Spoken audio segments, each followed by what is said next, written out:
Watch this. Okay, we are back with another credit card video. I just didn't want that one to be too long. Like we said, let's jump right back into it. We said an ideal score minimum is 650. If you are in the 300s, I'm sorry, you have some work to do. 400s, I'm sorry, you have some work to do. 500s, you need to get up to the 6s. The mid 6s are where people will start to consider you for things, and these things matter. So luckily for me, I was already in the 640s. It didn't take too much for me to get to the 650s when I decided to start paying my loans. As soon as I started paying my loans ahead of time, after I moved to Chicago and really started moving my life away from New York, I just went to the bank and just asked them, like, hey, like, I did my research. I would like a credit card. I bank with Chase, of course. You see that. I got their Slate card. This is very important now because I told you that I have both cards, Slate and the Freedom Unlimited. Okay, baby? Y'all don't steal my identity. It's not as much as you think it is. One would say, why would you get one over the other, or why do you have both? I got the Slate because that is their most basic card with Chase. It has absolutely no perks, absolutely no rewards. It is just a straight, you buy it, you pay them back. That's it. I wanted that because when you get a card that is more basic, that has less perks, you're more likely to get a higher limit. I have a friend who also banks with Chase. They opted for the higher level card. I don't know if it was the preferred or the sapphire, but they got one of those cards and their credit limit was less than $1,000. That's because it comes with more risk. You're given cash back, you're given balance transfers, you're given the opportunity to do all these things with your card, and you're still a fairly new user. So if you opt for an upper level card, expect to have a lower limit if you're just starting out. I myself already knew that I was a risky person for Chase to deal with. I also went through Chase for this first credit card because, like I said, I already bank with them. So they have a history with me. They know that, like, I'm responsible. I try to make sure I have no overdrafts. You know, they can see I'm sturdy. They know my body. You feel me? But anyways, I went with them because if I bank with Chase right now and let's say I try to go to Discovery, they're like, sis, who are you? We don't know you. You know this girl? No. I bet. Denied. Low-key, they might throw me a little something there, but Chase would be my best bet. I went with the Slate card because, like I said, it's basic. I'm more likely to get a higher limit. A higher limit would allow me to prove that I'm more responsible and that I deserve more in the future. They started me off low-key with like some, like, it was over 1,000. I want to say it was 1,500 they started me off with, which is decent for a person that's never had a credit card in their life, that has nothing on their account, that has nothing on their credit file except one single account with Chase and a bunch of loans. So that was decent. After a couple months, I want to say less than 6 months, I want to say 3 months, don't quote me, I did not request a credit increase. They raised it myself, and they raised it to 1,900. Yeah, I believe they raised it to 1,900. So that's where I'm at right now. It's been, I want to say 3 years, I want to say I've had this card, and they haven't raised it since. I didn't try and get a raise on this one, but I did try and get a raise on that one, and I'll go into that. About a year after having this card, seeing that they gave me a raise, but they didn't give me another automatic raise, but I know that I've been doing what I was supposed to do as far as payments, I applied for the Chase Freedom Unlimited. This one right here. I already showed it to you guys. That one was great. It has cash back. I'm not going to give you the details to that. I'll probably leave a link in the description where you can find out more information about those cards. It's great. You get a decent amount of cash back. I think you get extra cash back at grocery stores, for gas, and then I think at least 1 or 1.5% on all purchases. So they say, because I've seen a couple purchases where I ain't getting my coins. But I will say that they've been a pretty good card. They haven't really given me any trouble. The cashback is really easy to, redeem. You do everything in the app. You do all your paying in the app. Everything is cool. My bad, I have mascara in my eyes. I'm sorry if I'm talking so fast, guys. I'm just trying to make this video like as concise as possible, and I can talk all day. As far as it goes with payments, How you pay your credit card will determine just the direction your credit goes, honestly. A lot of people say like, oh, they pay their credit cards by the due date or maybe a little after, and they just don't see why their credit's not increasing.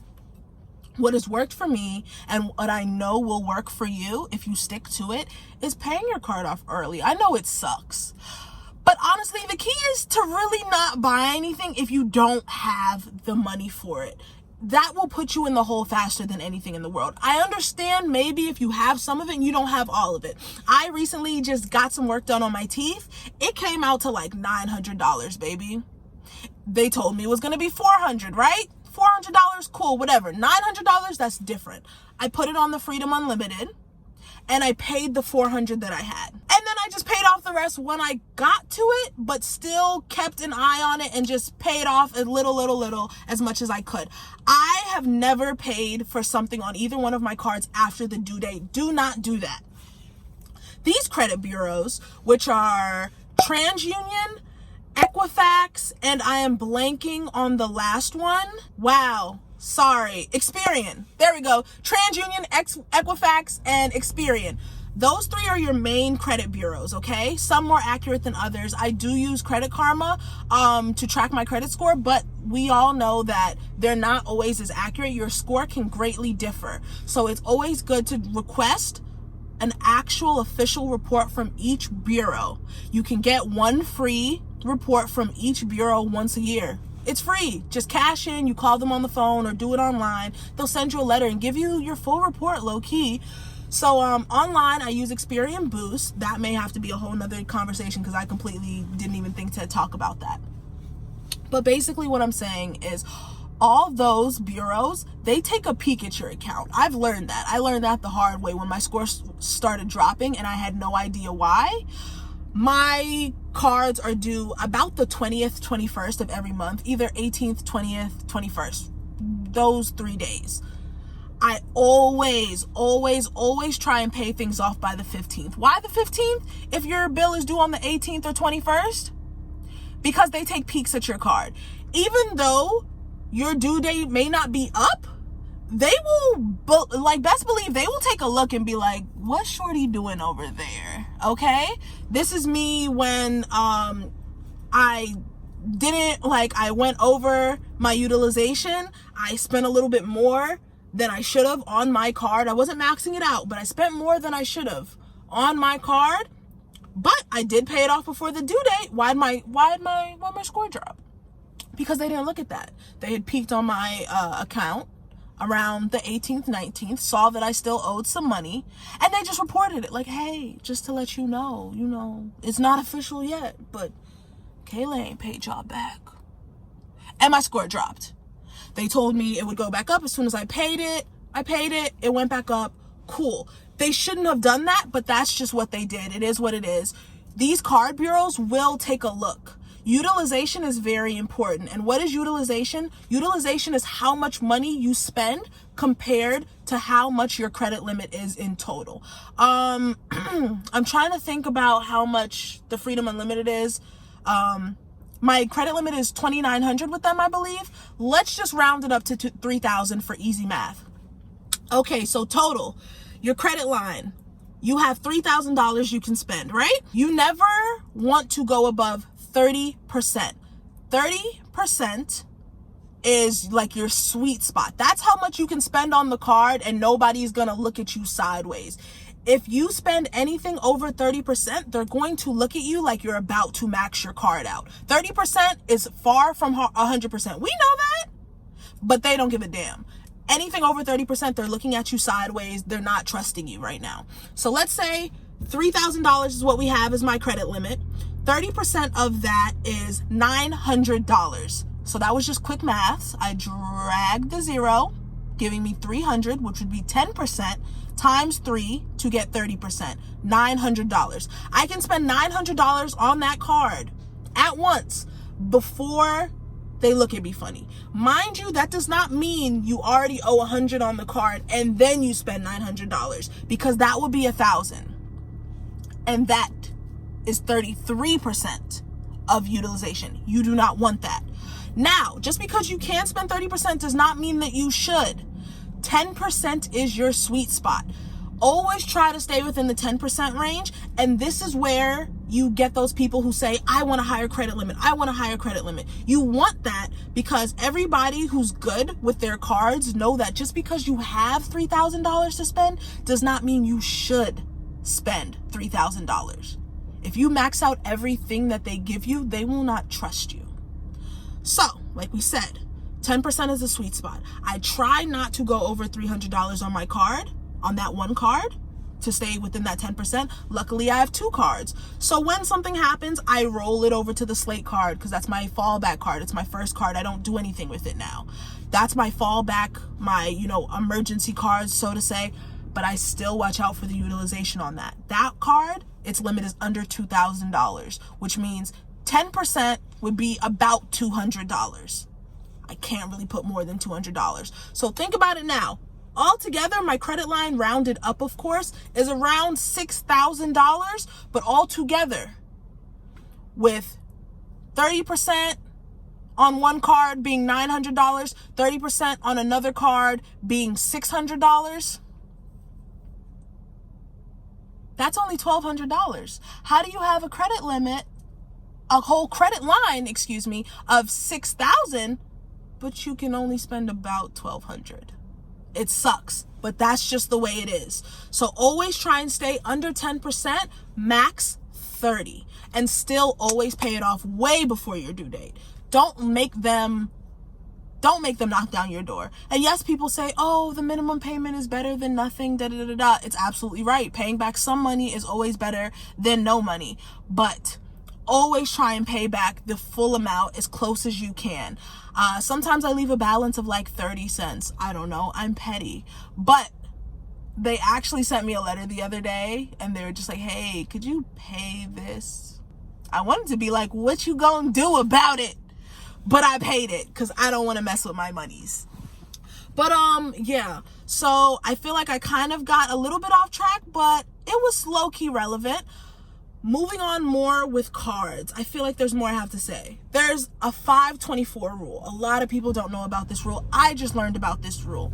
This goes back to those hard inquiries I talked about and just doing too much on your credit file at once. Like we said, hard inquiries, they stack up. They last for about 2 years. They stay on your lane and it shows you as a busybody. Like, hey, they tried to do this and that.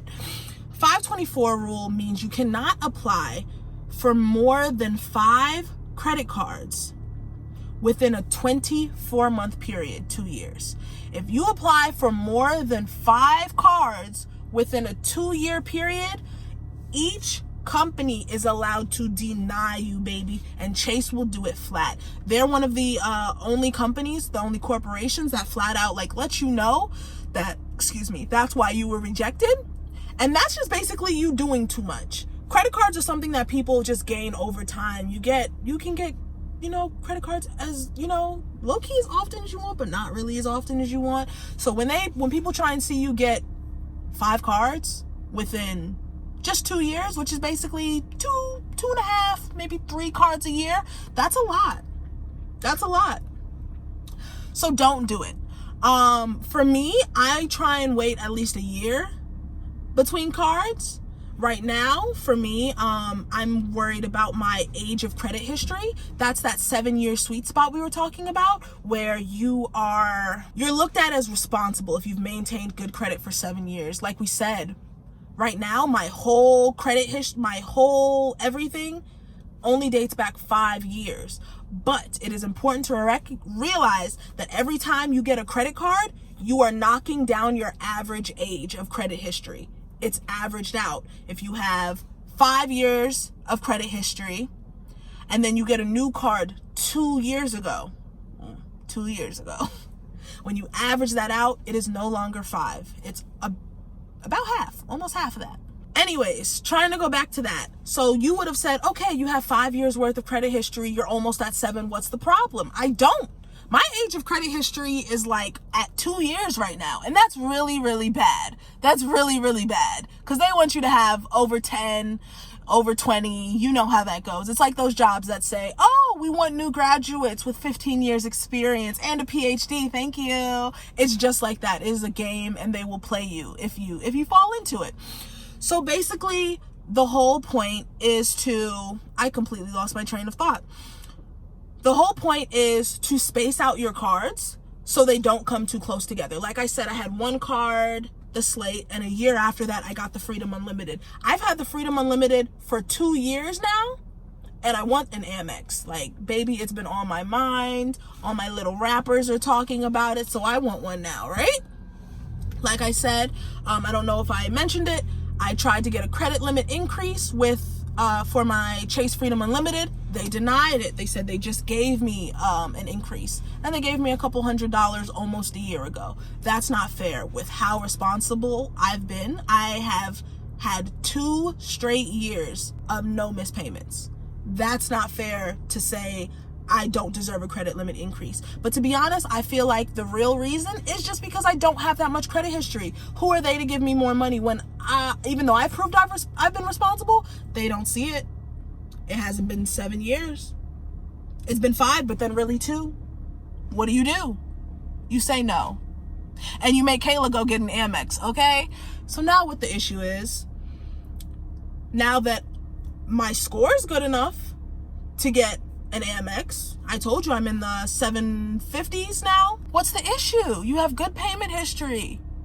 You don't have that many hard inquiries. You said you just lost one. That's a good thing, right?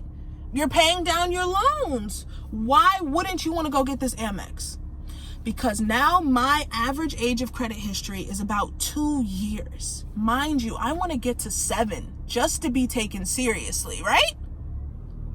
Just to be taken seriously.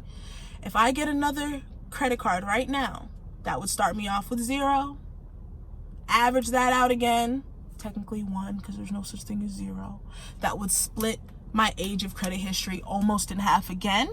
I will have a little bit under a year of credit history. So even though my oldest account goes back 5 years, it will now look like I just started doing this at the beginning of 2020. It's just a bad look. So this is when you see these people, these rich old white men, diversifying their credit cards. Not everybody, just because Chase has about, I want to say at least 5 cards in their portfolio, as far as like the Sapphire, Freedom Flex, regular Freedom, Freedom Unlimited, Slate, and all those things, and Preferred and Diamond this. You don't see one person that holds all cards. They wouldn't even approve you for all those cards, because why? Why?